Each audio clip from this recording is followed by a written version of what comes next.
Hello and welcome to the Physicians of Culture Philosophy Podcast. I'm Glenn McLaren, a philosopher at Swinburne University of Technology in Melbourne, Australia, and I'm here with my colleague and co-host, Arran Gare. Hello, Arran. Now, Arran, the last few weeks we've been talking, or the last few episodes, we've been talking about you as being one of the major process philosophers in the world. Mm-hmm. We talked a bit about last time about the nature of process philosophy. But I think even before I recognised you as a process philosopher, I understood you as being an environmental philosopher. Because when I was doing philosophy of culture many years ago in your course, I also did that year environmental philosophy, which was one of your courses. And I realised through looking at your work that a lot of your work was really focused around environmental problems. Going back to some of your earlier work. And then I realised too, as I got into my own studies, that my studies into the nature of the obesity crisis, that I was sort of becoming an environmental philosopher myself, because I realised that and also this was also through the nature of process philosophy as well, as being able to make these connections between things. I was able to see that the obesity crisis was a big factor in the development of our environmental problems, or as a co-factor in it, in terms of that idea that sociologists often talk about obesogenic environments. And these obesogenic environments were big drivers of many of the environmental concerns we have, in terms of the production of waste in particular, through our mass consumption. So it was all tied together. And so environmental philosophy became a real interest of mine as well. But I guess I'd like to start off by asking you, when was it that you think you first developed your awareness of the nature of our environmental problems, and how that was a central direction for you in philosophy? Well, I did my PhD at Murdoch University just after it had been founded in 1975, and a number of the academics there were concerned about the environment, because that's when you had the Club of Rome reports coming out. Yeah. So the 70s were a time of tremendous concern with the environment and appreciation that the course we're on was unsustainable. We had to start really changing. And the population bomb and those sorts of things as well. That's right, yeah. So I was sort of focusing on process philosophy.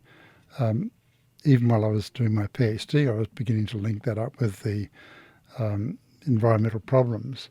And I could see that, my concern with process philosophy was to overcome the effective nihilism of Western civilization with its orientation towards total control, total instrumental rationality, reducing everything to instruments of economic progress going nowhere.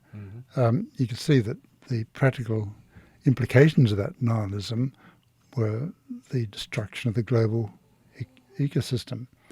For that reason, I was able to get a position, my first position at Queensland University in 1981, setting up a course on environmental philosophy. Oh, right. And that's the basis of my co-editing an anthology on environmental philosophy, one of the first works in that area. And so I regard you as one of the leading environmental philosophers in the world, but then again, I don't know of a lot of environmental philosophers today. Yeah. Is it still a major field? Well, it's spread around, but as far as philosophy goes, philosophy itself has been really hammered and knocked down. Partly that's the fault of in my view, the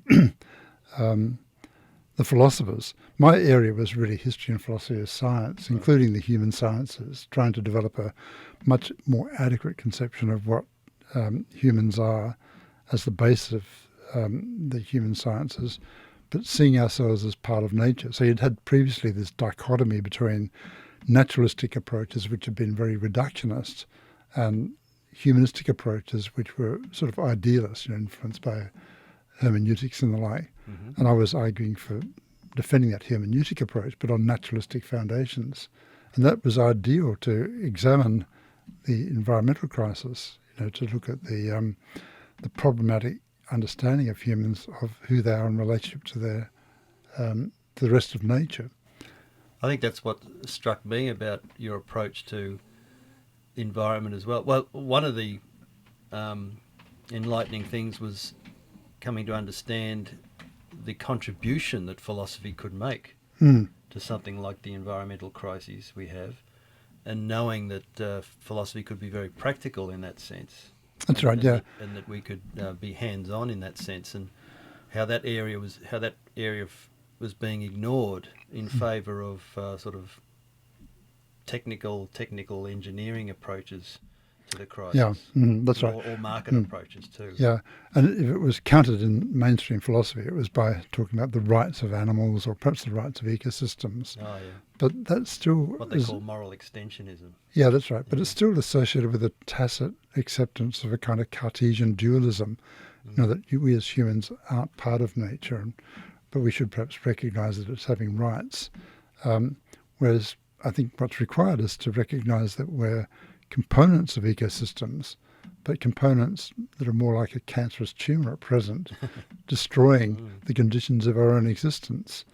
Now, if you look at being practical, it's through science that you formulate your decisions about how to act, and particularly economics.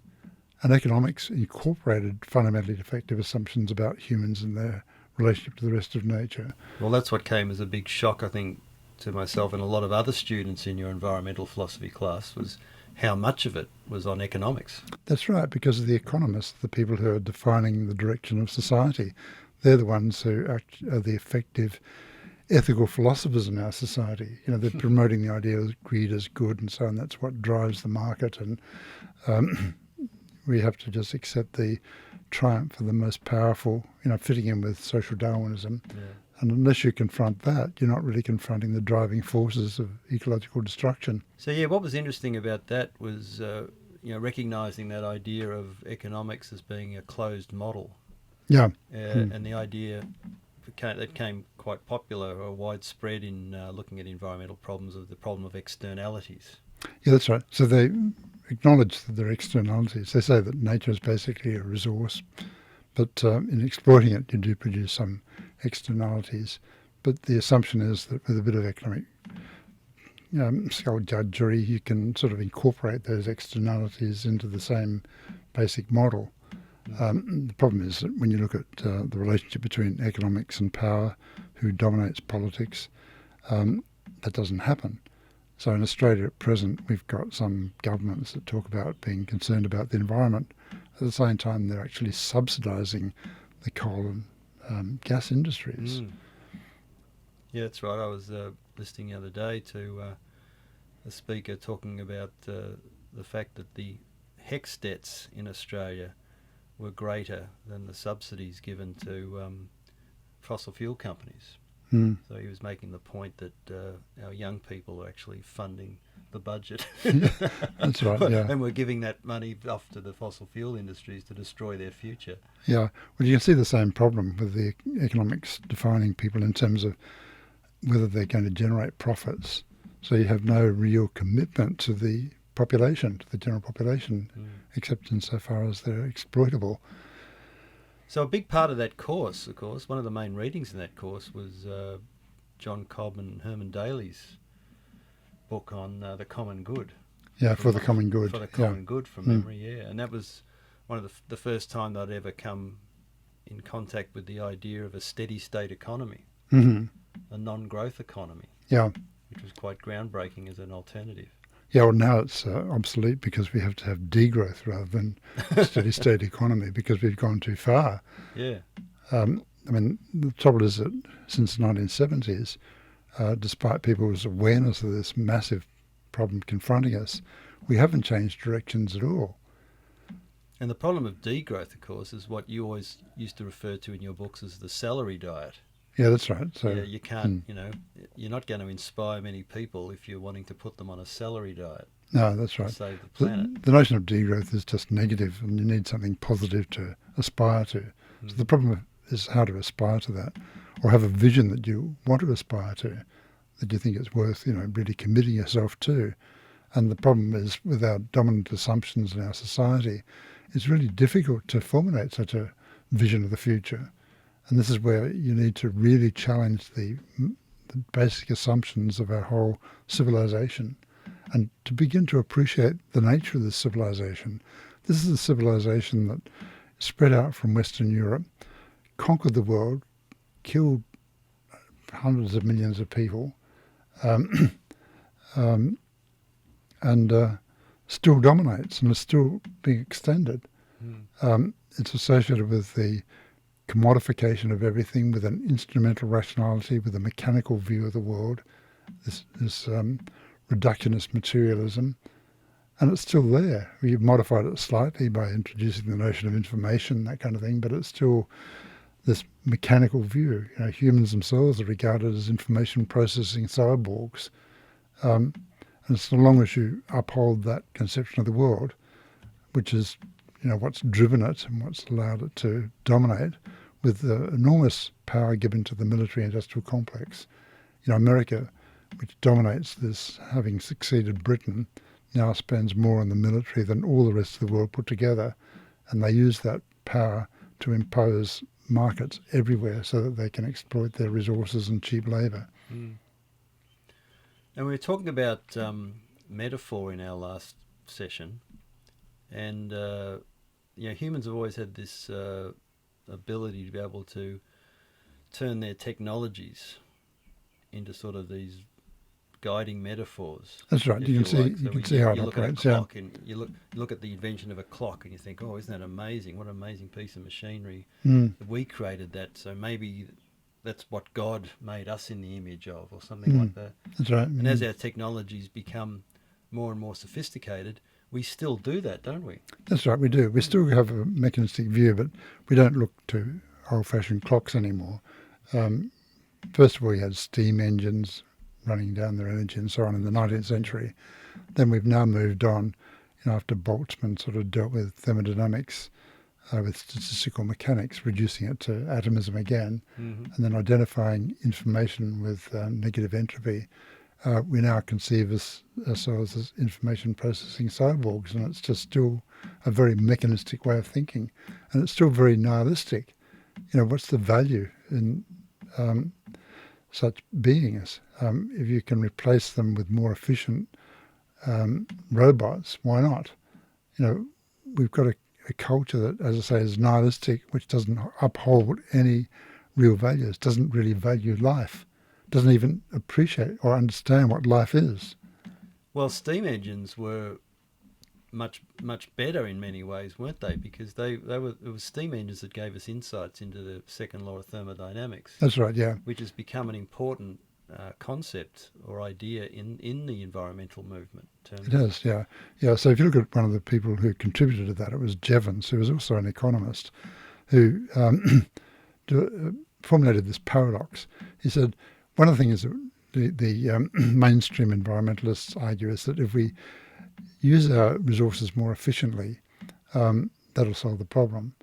And he pointed out that it doesn't. In fact, as you work out how to exploit your resources more efficiently, you use more of them. Yeah, that's right. And this has happened over and over again. David Suzuki argued that. He said that, I remember reading him saying that if we ever discover or perfect fusion power, fusion energy, it means we'll just use up everything else more quickly. Yeah, that's right. Yeah. Because we haven't changed the fundamental thinking. That's right. Yeah. So you have to really think about radical alternatives, and that's where philosophy comes in, because it does involve questioning basic assumptions that lead to these dead ends, and to think about, what do we really want in life? And I think one of the things that you can talk about that doesn't make sense in the mechanical view of the world is community. Being part of a community where you're recognised as significant, getting that appreciation of each other by people of each other and their significance. And that's the base of justice, and creating communities that facilitate that. But you can see how what you need to do is have a sense of there being a multiplicity of communities that should resonate with each other and support each other. And this actually has been a sub-tradition in Western civilization, you can see that this is the good side of Western civilization that led eventually to the development of the United Nations. And that's been really important for checking, to some extent, imperialism and for upholding concern for the environment. The trouble is that it's weak compared to the dominant traditions, which are, have empowered big transnational corporations who have gained control of political institutions, the media. Now they're transforming universities to prevent anyone criticising the mainstream culture. And they've been doing this effectively for a long time through the CIA, really, sort of controlling what goes on in universities and supporting some academics and undermining others. And there's the problem with these people adopting sort of the ideas or favouring the ideas of people like Ray Kurzweil, for instance, that the only way we can deal with the environmental crisis is to have our technology outrun the problems. So this then gives sort of carte blanche for continual development of new technologies, because the only way out of this is to keep ahead of it. That's right, of the problem through technical fixes. And when you look at, when you don't have that tunnel vision, you actually look at what's going on with these developments in technology. The more technology you have, the more people are disempowered, the more complex the world becomes, and they're just out of control. They're reduced to just consumers whose minds are controlled by the mind control industries, which are really developed with digital technology. So it's just a disaster. This is what, Stiegler has been writing about. The future of Stiegler. The picture he paints of the future is just hideous, because most jobs are going to be eliminated by digital technology. So this drive for more technology renders people unemployed. So then you have to stimulate the economy to develop it further, which produces or utilises more resources and produces more pollution, and it's out of control. Yeah. Now that would be all right if we had this sort of Marx's vision of us all becoming leisured philosophers. Yeah, well, the trouble with being Marx, looked after by the state, perhaps, but that's not the reality we're living in, isn't it? It's also not the reality that you had in the Soviet Union. So the problem with Marx and Marxism is that there was a subtext in Marx that was associated with an appreciation of the achievements of capitalism in developing technology. But the orthodox Marxists really then redefined Marxism as all about being able to develop technology more efficiently. So the Soviet Union claimed that they were superior because they could develop their economies faster than capitalists could. And that's why it collapsed, because when the West started developing their technology faster than the Soviet Union, it lost its legitimacy. But the deeper arguments of Marx, which are ignored by the orthodox Marxists, was that we should free ourselves from the domination of the economy to live for something higher, and to overcome the alienation of people from their own creative potential, which is reduced to a commodity as labour power, their alienation from each other because they're treating each other as instruments, their alienation from their community, from humanity and from nature. And now this is something that people almost have come to just accept, this sense of meaninglessness, isolation, alienation. As the natural conditions for things. Yeah, but it's almost that it couldn't be anything different. Yeah. David Graeber was investigating this before his death. He was looking at why, because his studies of history looked at his view of history was that there are lots of different models always experimented with. Mm-hmm. Some societies even used to change their models throughout the year depending on the cycles of various things. Mm-hmm. But he said we've just lost our will to try anything different now. That's right, yeah. We're just stuck in this one way of doing things. Yeah, well, this is what Castoriadis was railing against. He said that the development of the ancient Greeks was development of autonomy, where people took responsibility for their institutions, including their beliefs. And so they interrogated these and took responsibility for what they put in place. But we've really lost that, and the destruction of the humanities and universities has, part of that process of eliminating that capacity to reflect upon our institutions and see how they could be rearranged and reorganised and what have you, how we could have different kinds of institutions. And what's the role of utilitarianism in this environmental damage? Yeah, well, utilitarianism has been invoked by environmentalists, but the problem with it is that, like the notion of rights based on a social contract, they have their roots in Hobbes' philosophy, looking at people as individual mechanisms who form a contract because they're basically egoistic and want to work out how to further their egoistic ends. So utilitarianism initially came around when Hobbes said, the concern is to prevent people rebelling. So the rulers should look after their interests to some extent. And the utilitarian said, well, if you organise society for the greatest happiness for the greatest number, with happiness defined in relationship to consumption, then you'll solve the problem. So the problem with utilitarianism is that it reduces what's good to satisfying your appetites. Now, there's far more to what's good than that. The Greeks understood there was far more to it than that. Yeah, well, that comes back to that issue of complexity again that we've been talking about in previous sessions. And, our inability as human beings to grasp the reality of complexity and prefer some very simplistic model. Yeah. So that's what utilitarianism seems to do, some quantifiable measure, which initially was a philosophic calculus in the case of Bentham. Right. Later on you get cost-benefit analysis. And it looks scientific, you quantify things. But if you think about, trying to measure the value of justice as opposed to ice cream, you can see that the values that we should be appreciating are incommensurable. That is, you can't measure them quantitatively against each other. There are some values that are more fundamental than others, like the notion of justice, for instance, or wisdom, humanity. Yeah. And these are the ends that should be the ultimate ends. But instead of that, with the Hobbesian tradition of thought, everything got inverted. So what should be the ultimate ends are reduced to instruments of these base ends of satisfying your appetites and getting pleasure from that. Projections of life and humanity that he wouldn't think of himself as being, and probably in many ways as well. Oh, that's right. He'd think of himself as being a lot more complex than that. Yeah, that's right. Well, as a really brilliant intellectual. I mean, you can see why he was upholding the views that he was upholding at the end of the 30 Years' War, which was incredibly destructive, and then the English Revolution. And he just wanted social order. And this was a way of thinking about how to achieve that. And to some extent, you can see, well, it works to some extent. But when it permeates the entire culture, it becomes hugely problematic.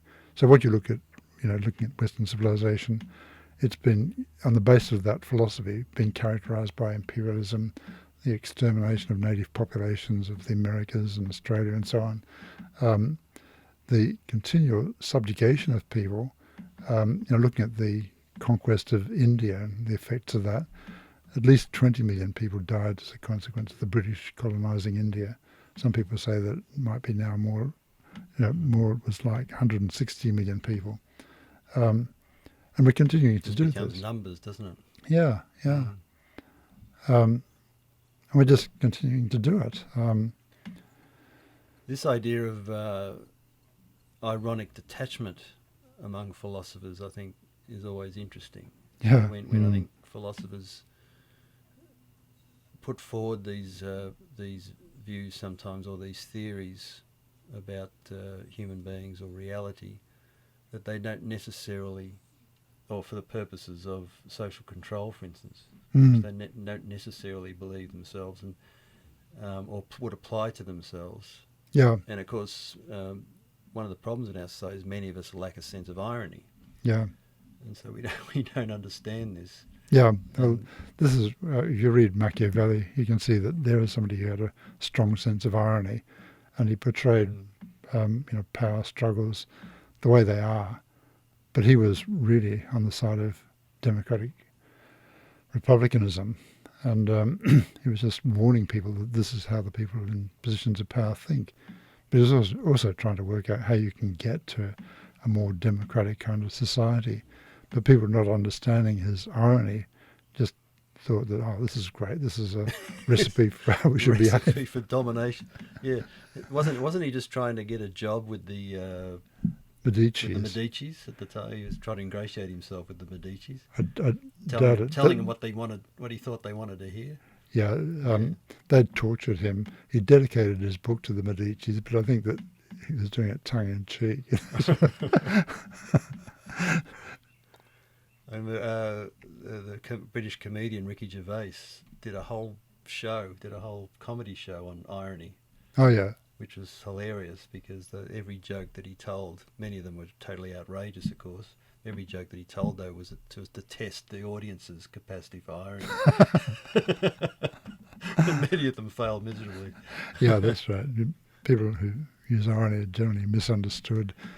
But there's nothing ironic about our environmental crisis. It is, I suppose, deeply ironic in the sense in which we're destroying ourselves. Yeah, but it's a huge problem because, you point it all out. You point out that we're on this trajectory of generating a runaway greenhouse effect, and then people don't want to hear about it anymore. No. And trying to get through to people is just really difficult.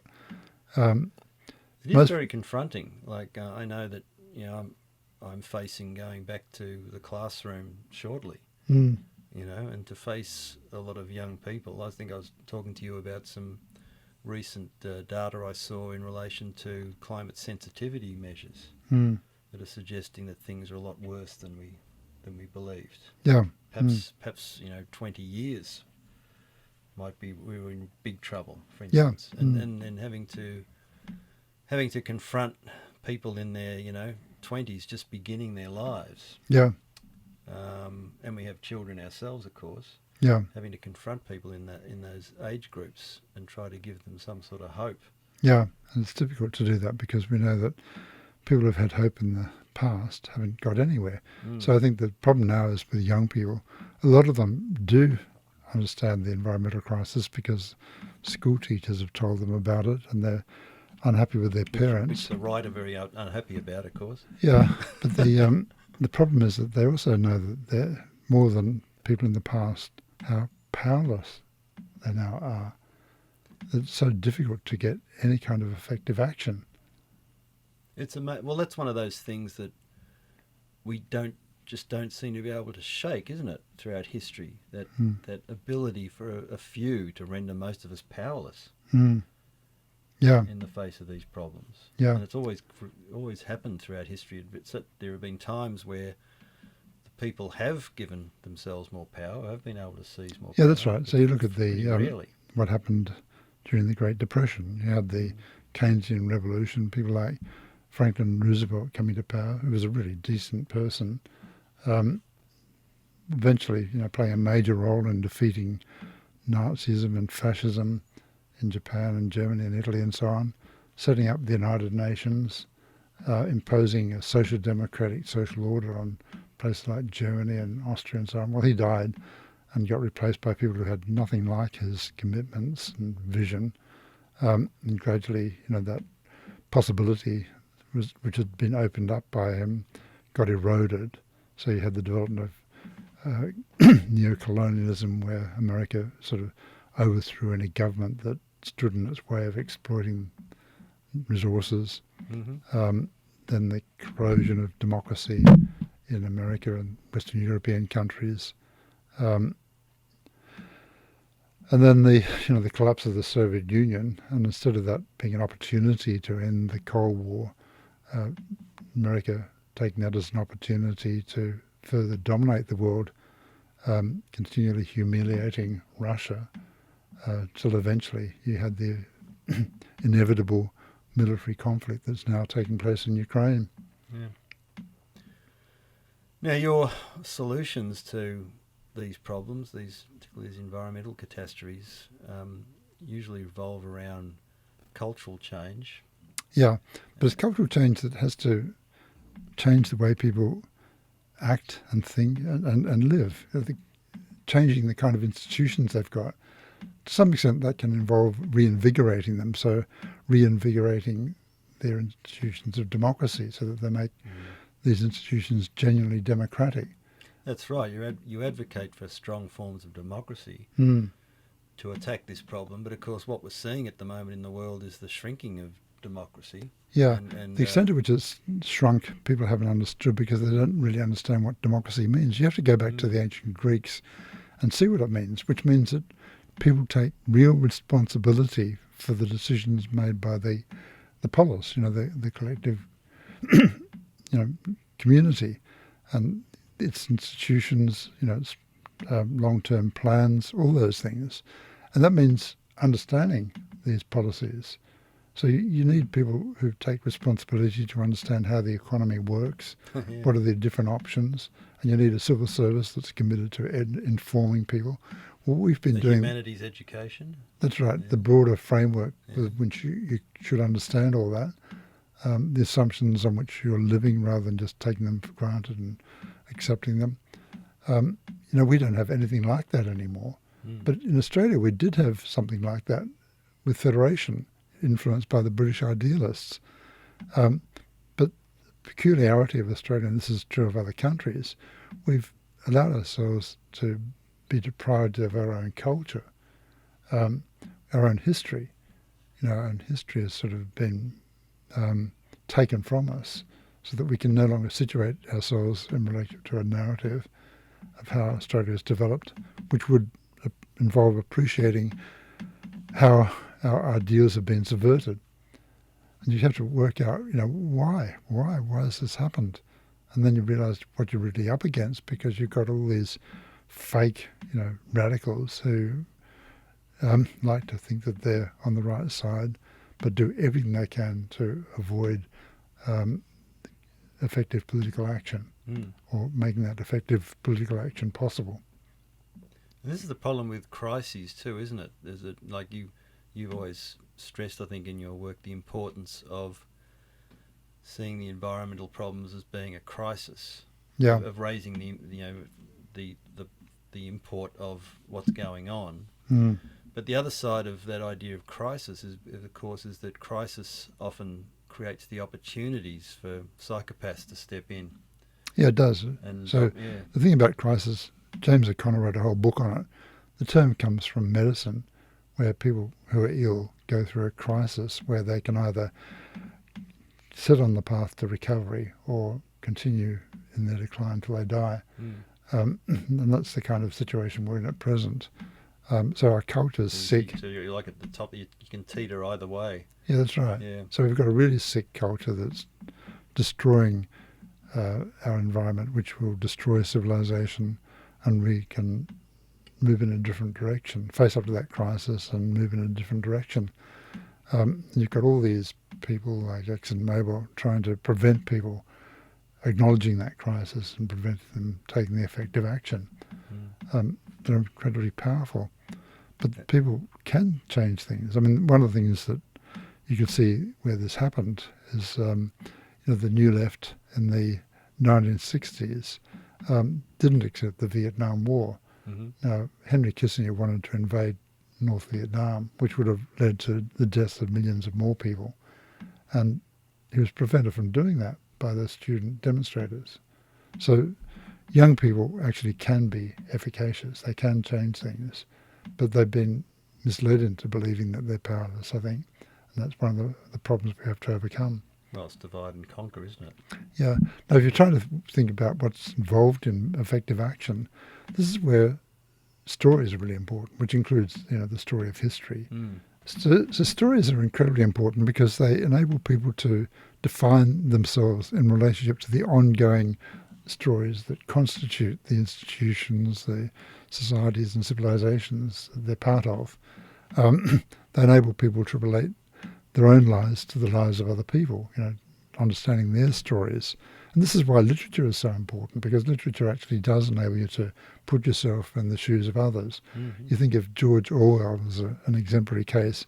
You think of 1984, but if you think of Wigan, the road to Wigan Pier, he went to this Welsh mining village and lived among the people for 2 years to really understand these people, to write a novel about their lives. So this is how, why literature is so important. But by telling a story, you also enable people to see how they can refigure the story of their lives.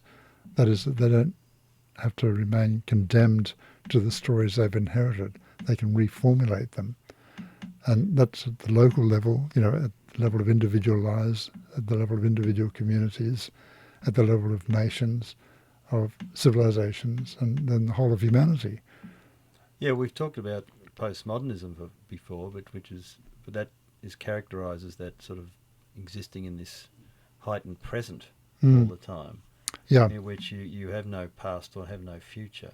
That's right. Yeah, You're just living for the particular moment. I've just been reading the monthly review, a December issue, in which somebody pointed out how the CIA supported all these postmodernists in order to disempower people, to destroy their sense of history. And they've, supported really mediocre academics in universities in order to push out those people who were providing people with alternative histories. They were offensive to us, but inoffensive to the university. Yeah, that's right, yeah. Because what they did was trivial. Yeah, that's right. And they ingratiated themselves to the managers who were wrecking the education system, and they succeeded in their own lives in getting professorships despite their mediocrity. Yeah, this is something we were talking about the other day in relation to how you have these people, and you have this with, you see this with, the MAGA people in the US at the moment too, seeking to, or the leaders of this group anyway, seeking to undermine any idea about the truth.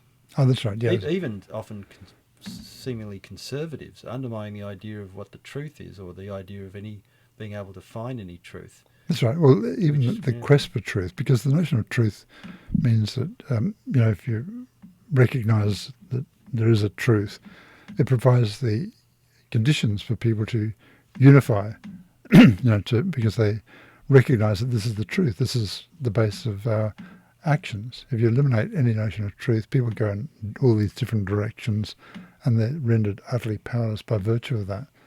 So the notion of truth, emerged in ancient Greek civilization when you had democracy, because they had to ask questions like, what is justice? And then that leads on to the question, well, what's the true conception of justice? And then what is truth? So all these issues were raised, and they should be central to philosophy. And I think truth should be understood. If you think about it, it's got an ontological dimension to it. You say, what's a true soldier? One that lives up to the ideas of what a soldier is, courageous, and what have you. What's a true belief? One that actually does facilitate people understanding the way the world really is. But it also implies understanding things in relationship to each other, the achievement of a comprehensive understanding of the world. So if you think about, the importance of narrative, which is promoted by the humanities, then you've got this mainstream natural science, which is reductionist, that trivializes stories as just forms of amusement. But process philosophy upholds a different idea about what science is, and is at the forefront of the developments within science, and it aligns science with the humanities. Because if you think about it, narratives are about processes, the process of living, a durational process. And what process philosophy does is say, well, this is one process within nature. It's associated with particular forms of production and interpretation of signs, and integrating those signs in relation to each other. And you can then look at all the different forms of semiosis that make up living beings and ecosystems, and recognise that human culture is part of the semiosis of nature. Yeah, and you can appreciate that changing nature of things as well. Even something as simple, when we talk about the environment, of course, the obscuring of truth or the devaluing of truth has been incredibly effective for fossil fuel industry Oh, yes. in preventing us from making any meaningful change to what's happening with the environment. Yeah. Because they've been able to plant this seed of doubt. That's right, yeah. In everything that we do, and every story about what's happening with climate change, for instance. At the same time as we're seeing, polar ice caps melt. At the same time as we're seeing all these changes going on in the world. Yeah. We can just write that off as being, not everybody agrees with that type of thing. Yeah, that's right. And then you have this claim that you're being tolerant. I think one of the illustrations of that pseudo-tolerance is when people sort of never challenge people's religious beliefs. They say that, if he believes God, then it's true for him. And you think of this funny kind of God that goes in and out of existence, whether you believe him.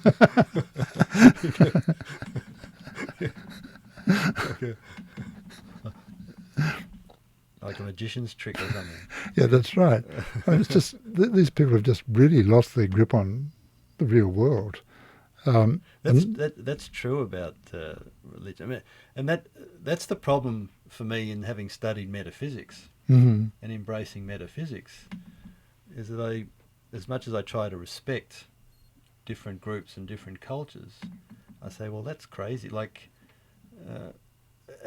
what I don't respect is when people take on a particular metaphysical commitment. Yeah. So religions usually involves a very strong metaphysical commitment. That's right, yeah. And then when they aren't consistent with that, that's always a problem for me. Yeah, that's right. So you look at their inconsistencies. Yeah. Yeah. The thing is that recognising the importance of other cultures, you see that everyone only becomes capable of reflecting on their culture by being socialised into a culture. Yeah. So they have a culture that has a history. And so if you're brought up in an Islamic society, you're going to have a different history. The thing is that you don't necessarily have to be committed to multiculturalism or relativism by respecting diverse cultures, because you can defend transculturalism, which is a term developed by Peter Turchin, which means that you say cultures should be open to other cultures.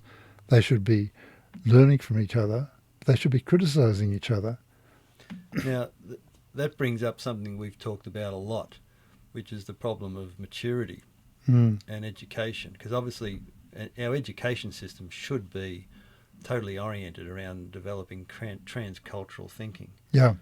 That should be the purpose of going to university, for instance, is that you've been socialised into a particular way of living. Yeah. And then when you get to university, at least that is your opportunity then to challenge all of that and question that's right. and to try to then deeply understand other cultures or whatever. And so this brings up that and also brings up that issue of maturity. I wrote an article once, are we mature enough to deal with climate change? And my conclusion obviously was that we're not. No, people are less mature than they ever were. One of the things, though, in looking at that, your culture and being able to criticise it, as I said, you have to recognise that you're part of a culture and you have to understand its history. So you're not going to get very far with our culture unless you understand how it's dominated by scientific materialism and seeing that's permeated our thought about the economy, about individuals through mainstream psychology and so on. And that's what has to be challenged if you think that it's wrong. I mean, you need, sort of a perspective so that you can work out, well, how can you replace this? And you only really refute what you replace. And you can see that it's very difficult to replace those basic assumptions. But to do that, you have to also work out why people accept those assumptions. So you can see, that Western civilization has developed technology that enables people to consume at levels they've never consumed before. Yeah. And you've got to see that, well, that's what people like. If you're going to replace this culture, you've got to give some, appreciate that, work out perhaps, how you can have some kind of affluence without it being so destructive. Yeah, and how we can, and we can find models of places that have got the balance better Yeah. in relation to that, Mm. because I think both of us are a little bit Aristotelian about this, is that we're not necessarily looking for perfection. Mm. We don't believe in an completely ideal society, Mm. but at least we can moderate some of the excesses That's right, yeah. that we have now. And to do that, you have to have a clear idea of where you're going. So Aristotle was able to do that because he had an idea of what is the good that we should be aiming at. And he developed that on the basis of empirical work, studying how people gain benefit from various things, but also situating that in relation to his theoretical work, working out what humans are, what distinguishes humans from other animals, what distinguishes animals from inanimate nature and the rest of it, developing a conception of the ends of life founded on a coherent worldview. And that's where it comes back to what we value, because and there's no better example of this than when I see my students every year struggling with their smartphones. Yeah. And then I hear stories from various of my students who have recognised the problems they have with their smartphones and have sort of gone cold turkey on them, thrown them in a drawer or something and gone without them for a month. And suddenly it's like this whole new world has opened up to them. And they've been, I think people might call it wokeism, they've been awakened to this whole new world. Yeah. And that's really what we're looking for. We're looking, as philosophers, we're always trying to reveal to people the possibility of alternatives. Yeah. The possibility of, okay, well, if you break away from this or you question this. Yeah. So it's like people dealing with addictions. And one of the ways in which people have characterised their environmental problems is that we're suffering from an energy addiction. Yeah. We've become so used to having cheap energy and to be able to use energy so excessively that it's hard to then scale us back. But those people who do then discover what life is really all about, in a sense. That's right, yeah. You sometimes get this when you have some kind of crisis. I grew up when I was really young in Carnarvon, Western Australia, which had cyclones. And cyclone came through and houses were destroyed and so on. So people had to live in this devastated environment and people thought it was a huge tragedy. But actually, if you were part of it, it was really exciting. You had a strong sense of community developing and you had to make do. Well, you're right. I remember my mother, or my late mother, always used to talk about how great the Second World War was. That's right. Because she was in Melbourne. And, of course, she loved having all of the American servicemen coming over to Melbourne for their furloughs. Yeah. And she'd go and dance to them at the local palais or something. But she kept saying how during the war there was this sense of community amongst people, this sense in which we were all, there was something bigger than them going on. That's right. Well, this is the environmental crisis we're faced up to. We could get that sense of community in addressing this global civilizational crisis. So I've argued this, that you could develop the solidarity that gave people's lives meaning by addressing the problem. Now, maybe we should sort of finish by talking about the idea that you've brought up from time to time too, as treating Gaia, for instance, as being like a religious symbol. Yeah, well, that's what it really was, the Earth Mother. So when Lovelock developed the idea, he was talking to, I think it was Harold Pinter, who suggested using that word because it gives a sense of religion. Now, the thing is that words get debased, but if you look at the word religion, it actually means reconnect. So you can see how it's powerful, isn't it? Associated with overcoming alienation. So upholding this sense of, the value of the global ecosystem as a living being of which we're part of, participants within, components of, it does seem to be required to get people motivated, to take seriously the meaning of their lives and the responsibilities within their lives. And we can see examples of this in how people seek connection Mm. in so many crazy ways, in many ways. That's right. So many destructive ways. You can see how approaching it in this way, you can deal with Islamic civilization and say, well, you look at the Sufi tradition and it actually accords with this way of thinking. And so you can promote within Islamic civilization that orientation. The same with Christianity. There are formulations of it that are really oppressive, denying the value to nature. But other traditions within Christianity actually align themselves with that way of thinking. And this is where I think we get to the idea in complexity and process philosophy of the role of higher level constraints. Yeah. That's right. To have a concept such as Gaia, for instance, acting as a higher level constraint. Yeah. Which you can then constrain the behaviours. Yeah, that's right. Yeah, and that's a really interesting notion. It's been reintroduced, but you can find it in ancient Greece with Anaximander saying that the cosmos developed through limiting of the unlimited. Now that was connected to the idea that to actually being a self-governing community, people had to be self-limiting. And it sounds counterintuitive, but the notion of autonomy means that you limit yourself. Having a mind of your own means that you work out your ideas, you make commitments to what you take to be the truth, which means you do limit your thinking in a sense, because you don't just believe anything you like. Yeah, and then you act on the basis of your belief. So somebody who's got integrity is actually self-limiting, self-constraining. And this is also a condition for creativity as well. That's right, both in the individual and in communities. The whole notion of participating in a community of inquirers is that people respecting their traditions and limiting themselves accordingly. And it's only on that basis that they can advance the traditions. So that has been really the conclusions of all of my work, is that, whether it's been in health or the environment or in technology or whatever, it's always been about us, getting people to go on this journey of development towards recognising the nature of their constraints.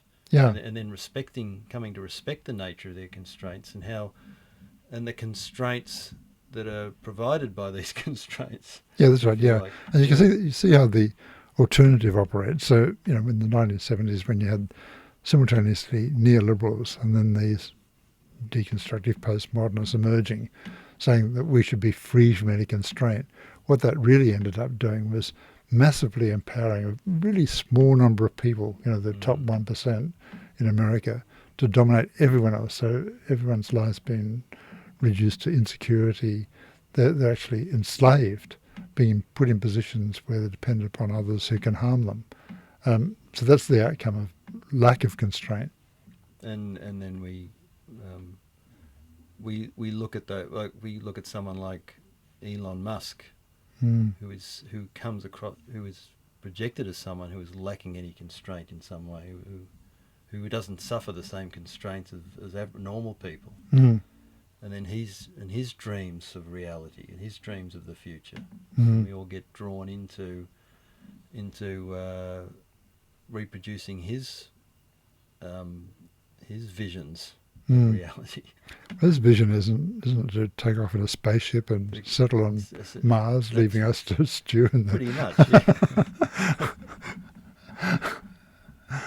And so yes, this is but yeah, we have this dialectic between these two ideas of freedom. Yeah. Where we long to be free of all constraints. Yeah. But at the same time, we need to learn to recognise what are the limits. So, I remember a paper I wrote once. I looked at on vibratory existence. And I looked at the role of the ocean currents and weather patterns in providing the constraints for our existence or whatever. And so human beings need to be able to get to a place where they can understand how all of these higher level constraints, all these different levels, and I guess that really gets us to something that I did want to talk about a lot more today, if we have time.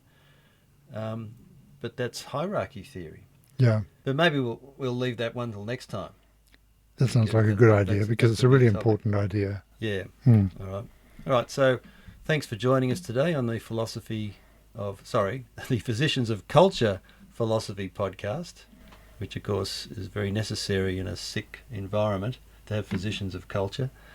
And we hope to see you in our next podcast. Thank you. Well, thank you. Bye.